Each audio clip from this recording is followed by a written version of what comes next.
Hello friends, welcome back to the channel. कैसे हैं आप सभी। आज फाइनली हम करेंगे 4.2 एक्सरसाइज पीटी की, जिसमें आपको बहुत ही डाउट्स आ रहे थे और आपके बहुत कमेंट्स आ रहे थे कि दीदी प्लीज़ 4.2 बता दो। और जब मैंने इसकी कंसेप्ट वाली वीडियो अपलोड करी थी तो आपका एक डाउट रह गया था कि फैक्टर्स कैसे बने, फैक्टर्स कैसे बने, फैक्टर्स कैसे बने। तो पूरी कोशिश करूँगी मैं इस वीडियो में आपका डाउट भी दूर करने के लिए कि फैक्टर्स कैसे बनाते हैं हम। ठीक है, देखिए, फैक्टर्स बनाने के लिए सबसे पहले तो आपको ये देखना होगा कि जो इक्वेशन आपको गिवन है उसके फैक्टर्स बनेंगे भी या नहीं बनेंगे। ठीक है, कुछ हम पॉइंट्स देख लेते हैं कि क्या हम पॉइंट्स इस एक्सरसाइज को करते हुए ध्यान में रख सकते हैं। सो देखो, फर्स्ट पॉइंट आपका ये है कि जो फर्स्ट थिंग है वो ये है कि जो इक्वेशन आपकी डी स्क्वायर में क्वाड्रेटिक है उसके फैक्टर्स बनेंगी भी कि नहीं बनेंगी। उसको चेक करने का जो स्टेप रहेगा, जो मेथड रहेगा वो ये रहेगा कि आप ये देखिए डी के roots minus B plus minus B square minus 4ac under root upon 2a, ये फॉर्मूला होता है आपका। तो इसमें अगर ये जो इक्वेशन है, अगर इसके आप रूट्स बना सकते हैं, इसके रूट्स इजीली बन रहे हैं, तो इस वाली इक्वेशन के रूट्स आपके अपने आप बन जाएंगे। अगर ये क्वाड्रेटिक है, इसके रूट्स पॉसिबल हैं बनने, तो ये अपने आप बन जाएंगे। अगर इसी के रूट नहीं बन रहे हैं, पहले करके देख लो कि अगर इसके रूट नहीं बन रहे हैं तो आपकी इक्वेशन के रूट्स नहीं बनेंगे। नहीं बनेंगे तो हमारा जो मेथड होता है वो क्या होता है, ट्रायल मेथड होता है। ट्रायल मेथड में हम क्या करते हैं, z is equals to A E raise to the power H X plus K Y put करते हैं, फिर डी जेड निकालते हैं, डी डैश जेड निकालते हैं, डी स्क्वायर जेड निकालते हैं, डी डैश स्क्वायर जेड निकालते हैं ना। तो काम क्या करना, सबसे पहले ये देखना कि रूट्स बनेंगे या नहीं बनेंगे। अब देखो, अगर रूट्स बन गए तो हम क्या क्या कर सकते हैं। पहला काम ये है कि हो सकता है कि डी को कॉमन ले लो आप और इक्वेशन बन जाए। दूसरा काम कि हो सकता है कि आपको रूट्स बने बनाए मिल जाए D minus M D dash minus C की फॉर्म में। तीसरा काम आप डी डैश को कॉमन लेके कर सकते हो। ठीक है, चौथा काम क्या कर सकते हो, डी को ज़ीरो पुट करके कर सकते हो। ठीक है, तो फैक्टर्स निकालने के तरीके अलग अलग हैं, वो कैसे करता है वो कैसे करता है। अब हम क्वेश्चंस को देखते हैं, हो सकता है कि आपको जो मैं बात समझाना चाह रही हूँ वो समझ में आ जाए। फर्स्ट क्वेश्चन देखो, फर्स्ट क्वेश्चन की स्टेटमेंट क्या है, D minus D dash minus 1 into D minus D dash minus 2। किसकी फॉर्म में है ये, D minus M D dash minus C, D minus M D dash minus C की तो फॉर्म है, यही फॉर्म गिवन है। तो कुछ करने की क्या ज़रूरत है आपको, एम की वैल्यू भी है, सी की वैल्यू भी, सी एफ इजिली निकाल सकता है और पी आई तो निकालना हमें आता ही है। तो इस क्वेश्चन में आपको ऑलरेडी फैक्टर्स क्या है, गिवन है। अब सेकंड स्टेटमेंट देखो, सेकंड की स्टेटमेंट है D square minus D dash square plus D minus D dash, ये है। अब इसको ध्यान से देखो क्या बन रहा है, ये A square minus B square बन रहा है, तो मैं इसको लिख सकती हूँ D minus D dash into D plus D dash और plus D minus D dash as it is है। इस पूरे में से मैं क्या कॉमन ले सकती हूँ, D minus D dash common ले सकती हूँ। तो अंदर क्या बचेगा, डी प्लस डी डैश और प्लस इसका 1। तो ये क्या बन गए, मेरे रूट्स बन गए, फैक्टर्स बन गए इसके। ठीक है, थर्ड की स्टेटमेंट देखते हैं हम। थर्ड की स्टेटमेंट में हमारे पास है D square minus D D dash minus 2d into Z is equals to 0। अब देखो इसमें हमने क्या किया, A square minus B square की प्रॉपर्टी लगा दी, फर्स्ट में ऑलरेडी दे रखे थे। अब इसमें देखो ये क्वाड्रेटिक है, हमें दिखाई दे रही है, क्या हम इसमें से डी कॉमन ले सकते हैं, येस वी कैन टेक। तो हम डी कॉमन ले लेते हैं, D minus D dash minus 2। तो एक फैक्टर ये बन गया, D minus 0 D dash minus 0, इसको ऐसे लिख लो और ये इसको ऐसे लिख लो, D minus D dash minus 2। हो गया ना। फोर्थ की स्टेटमेंट क्या है, फोर्थ की स्टेटमेंट है आपके पास D square minus 3d dash, देखो D square minus 3d dash plus D plus 1, ये स्टेटमेंट है। अब मैंने पहले चेक करके देख लिया कि इसके रूट्स नहीं बन रहे। कैसे नहीं बन रहे हैं, कैसे नहीं बन रहे वो देखो। डी का मैंने फॉर्मूला लगाया, minus B plus minus B square minus 4ac upon 2a। यहाँ बी का काम कौन कर रहा है, जो डी का कॉफिशिएंट, डी का कॉफिशिएंट कौन है, माइनस 3d डैश। तो बी की जगह क्या वैल्यू आएगी, minus 3d dash plus minus B का काम कौन कर रहा है, माइनस 3d डैश, उसका स्क्वायर करूँगी तो क्या बन जाएगा, 9d dash square minus 4a का काम कौन कर रहा है 1 और सी का काम कौन कर रहा है d प्लस 1।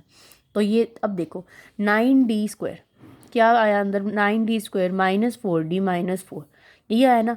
आप खुद सोचो 9 की मल्टीप्लाई 4 से करोगे क्या आएगा 36 और ऐड करके क्या आना चाहिए 4।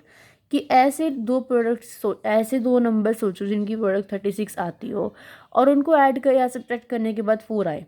36 या तो 6 होता है, 6 36 होता है, या 12 36 होता है, यही होता है ना। तो ये पॉसिबल नहीं है कि इस इक्वेशन के आप रूट्स बना सको, नहीं है ना पॉसिबल। तो आपने क्या किया, ये मेथड अप्लाई किया, इसके रूट्स नहीं बन रहे हैं तो इस इक्वेशन के रूट्स नहीं बनेंगे, कैसे भी नहीं बनेंगे, कुछ भी मेथड अप्लाई करोगे नहीं बनेंगे। तो अब हम क्या करेंगे, अब हम लेट कर लेंगे ट्रायल सॉल्यूशन। ठीक है, समझ में आ रही है ना बात अब मैं क्या कहना चाह रही हूँ। फिफ्थ की स्टेटमेंट देखो क्या है। फिफ्थ की स्टेटमेंट है, जस्ट अ मिनट, ठीक है। तो ये देखा आपने। अब देखो फिफ्थ की स्टेटमेंट है आपके पास D T dash plus A D plus B dash plus A B. देखिए इसको हम लिखते हैं पहले, D D dash plus A D plus B D dash plus A B, ये है ना बी डी डैश है। ठीक है, अब आपको देखिए इसमें से क्या हम कॉमन ले सकते हैं। देखो इस वाले टर्म में से मैं डी कॉमन ले सकती हूँ, A D dash plus A D है, इसमें से डी कॉमन आ रहा है। B D dash plus A B में से क्या कॉमन आ रहा है, बी कॉमन आ रहा है, तो डी डैश प्लस ए बन गया। यहाँ पे क्या बन गया, डी डैश प्लस ए, तो फैक्टर्स क्या बन गए, D plus B and D dash plus A. Easy हो गया ना हमारे लिए। ऐसी सिक्स की स्टेटमेंट देखो, सिक्स की स्टेटमेंट में भी क्या हो रहा है, आपके पास रिजोल्व नहीं हो रहा। क्यों नहीं हो रहा रिजोल्व, देखिए इसकी स्टेटमेंट है D square minus 4 D dash plus D dash minus 1। यहाँ बी का काम कर रहा है -4 डी डैश, ए का काम कर रहा है 1 और सी का काम कर रहा है d-1। तो जब मैंने इसको पुट किया तो पुट करने के बाद मेरे पास वैल्यू क्या आ रही है, 16 D dash square -4d plus 4। इसमें से 4 अगर हम कॉमन भी ले लेते हैं तो बनेगा D dash square minus D plus 1, ये बनेगा ना, सॉरी यहाँ 4 आएगा, 4d dash square minus D plus 1। यानी कि दो ऐसे नंबर देखो जिनकी मल्टीप्लाई करके 4 आ रहा हो और उनको ऐड या सब्ट्रैक्ट करने के बाद -1 आ रहा हो। अब 4 हम किसकी प्रोडक्ट होती है, 4 या तो 4 इंटू 1 की होती है। अब 4 और 1 को ऐड कर लो तो भी -1 नहीं आएगा, सब्ट्रैक्ट करो तो भी -1 नहीं आएगा। और 2 और 2 की प्रोडक्ट होती है 4। अब 2 और 2 को ऐड कर लो तो 1 नहीं आना, अगर सब्ट्रैक्ट कर लो तो 1 नहीं आना, किसी को बड़ा ले लो किसी का छोटा ले लो, -1 तो नहीं आ रहा। तो इस इक्वेशन के रूट्स कैसे भी नहीं बन सकते। तो हमारी जो गिवन इक्वेशन है उसके भी रूट्स नहीं बनेंगे। नहीं बनेंगे तो हमें क्या करना पड़ेगा, ट्रायल मेथड अप्लाई करना पड़ेगा। तो ये थे फर्स्ट पार्ट के 1 to 6 क्वेश्चन के फैक्टर्स निकालने की, हमें कैसे फैक्टर्स निकालने हैं। आपको जो फैक्टर्स का डाउट था आई होप कि वो थोड़ा सा तो क्लियर होगा। ठीक है, अब आगे समझ फैक्टर्स निकालने। अब हम क्वेश्चन देख लेते हैं, एक बार गो थ्रू हो जाते हैं, पीडीएफ तो मैं आपको प्रोवाइड करूँगी इसकी। एक बार हम देख लेते हैं किस क्वेश्चन में क्या है क्या नहीं। फैक्टर्स निकालने आ गए आपको तो सीएफ तो इजीली निकल जाएगा। अब हम पीआई देख लेते हैं। पीआई के लिए हम क्या करते हैं, इसको डिनोमिनेटर में लेके आते हैं। अब एक्सपोनेंशियल है तो डी को ए से रिप्लेस कर देंगे, बी को डी डैश से रिप्लेस कर देंगे और पीआई की वैल्यू आ जाएगी। इसी तरह से इसमें भी एक्सपोनेंशियल है तो डी की जगह ए की वैल्यू को पुट कर देंगे और डी डैश की जगह बी की वैल्यू को पुट कर देंगे। इसी तरह से थर्ड देखो, थर्ड में भी एक्सपोनेंशियल है, डी की जगह 2 पुट कर देंगे, डी डैश की जगह 1 पुट कर देंगे, आंसर आ जाएगा। ट्रायल मेथड वाले में हम क्या करते हैं, हम एक सॉल्यूशन ले लेते हैं z is equals to A E की power H X plus K Y. अब इसका डी जेड का मतलब होता है derivative with respect to X. तो क्या आ जाएगा, A E raise to the power H X plus K Y into H, और डी डैश जेड मतलब कि वाई के रिस्पेक्ट में डेरिवेटिव, तो क्या आ जाएगा के। अब इसका स्क्वायर करेंगे डी स्क्वायर जेड तो एच का स्क्वायर बन जाएगा, और इसका करेंगे तो डी डैश निकालेंगे तो क्या बन जाएगा कि ये पहले तो था इस वाली टर्म का derivative with respect to X करेंगे तो एच आ जाएगा। अब ये वैल्यूज निकाल ली। अब इस फर्स्ट इक्वेशन को ध्यान से देखो, अगर मैं जेड की मल्टीप्लाई अंदर कर दूँ तो क्या बनेगी equation, D square Z minus 3 D dash Z plus D Z plus Z is equals to 0। अब डी स्क्वायर जेड की वैल्यू क्या आ रही है, ये आ रही है, ये पुट कर दी, -3 एज इट इज़।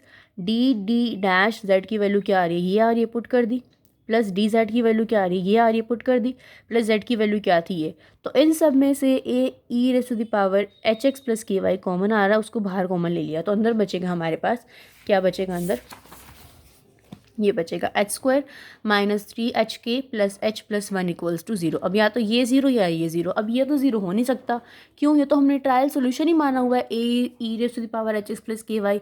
अब हम कुछ ट्रायल सोल्यूशन मान रहे हैं तो को लेके हम रिजल्ट निकालेंगे उसको तो ज़ीरो नहीं कर सकते ना, तो ये टर्म तो ज़ीरो नहीं हो सकती, तो इसको ज़ीरो होना पड़ेगा। अब एच के मैं अगर जितनी भी वैल्यूज़ पुट करूँगी, एच को 1 पुट करूँगी, 2 पुट करूँगी, यहाँ पे एक ही इक्वेशन में 2 वेरिएबल्स हैं एच एंड के, तो हर एक एच की वैल्यू के लिए के की वैल्यू क्या आएगी, डिफरेंट आएगी। तो इस सॉल्यूशन के इनफाइनाइटली मैनी सॉल्यूशन होंगे, तो हम क्या करते हैं आगे समेशन लगा लेते हैं, summation A E raise to the power H X plus K Y, ये जो हमने लेट किया था इसका समेशन, जहाँ पे हमारे पास ये लिख देते हैं where H square minus T H K plus K plus 1 equals to 0, तो ये आपका क्या निकल जाता है, सी एफ निकल जाता है। ये तो ऐसे आगे अगर आपके पास सपोज ऐसे आ जाए H square is equals to K आ जाए, यहाँ पे H square minus K equal to 0 आ जाए, तो H square is equals to K बन जाएगा। तो यहाँ पे क्या करो, के की जगह एच स्क्वायर को पुट कर दो, ठीक है। तो ये सी एफ इन क्वेश्चन का ऐसे निकलता है, बहुत ही ईजी होता है निकालना। पी आई के लिए वही डिनोमिनेटर मिल आए, आप डी को 2 से रिप्लेस कर दिया, डी डैश को 3 से रिप्लेस कर दिया, ये आपको बहुत अच्छे से आते हैं निकालना। फिफ्थ में भी देखिए कोई चेंज नहीं है, फिफ्थ भी ईजिली हो जाएगा। सिक्स्थ में दोबारा से वही ट्रायल मेथड है, ट्रायल मेथड में पुट किया, दोबारा से देखो यहाँ पे H square minus 4 K plus H minus 1 equals to 0 बन गया। इसके बहुत सारे इनफाइनाइटली मैनी सोल्यूशन होंगे, तो सी एफ क्या बन गया, समेशन ऑफ दिस टर्म। तो 4.2 बहुत अच्छे से करवाने की कोशिश करूँगी आपको कि आपके जो डाउट्स रह गए थे इस चैप्टर को लेके वो सारे के सारे क्या हो जाएं, क्लियर हो जाएं, ठीक है। इस वीडियो को इतना ही रखते हैं, इस वीडियो में फर्स्ट पार्ट करते हैं, नेक्स्ट वीडियो में सेकंड एंड थर्ड पार्ट करेंगे, थोड़ा थोड़ा करके करेंगे, ठीक है। मैंने कर ली है सॉल्व, अब मैं जल्दी से वीडियो अपलोड करने की कोशिश करूँगी। अभी के लिए इतना ही। वीडियो के रिगार्डिंग कोई भी डाउट है तो कमेंट सेक्शन में कमेंट करके पूछ सकते हैं, और वीडियो को फ्रेंड्स के साथ शेयर करना मत भूलना प्लीज़, और चैनल पे नए हैं तो चैनल को सब्सक्राइब ज़रूर कर देना। Bye bye guys, see you in the next video, till then bye bye, take care.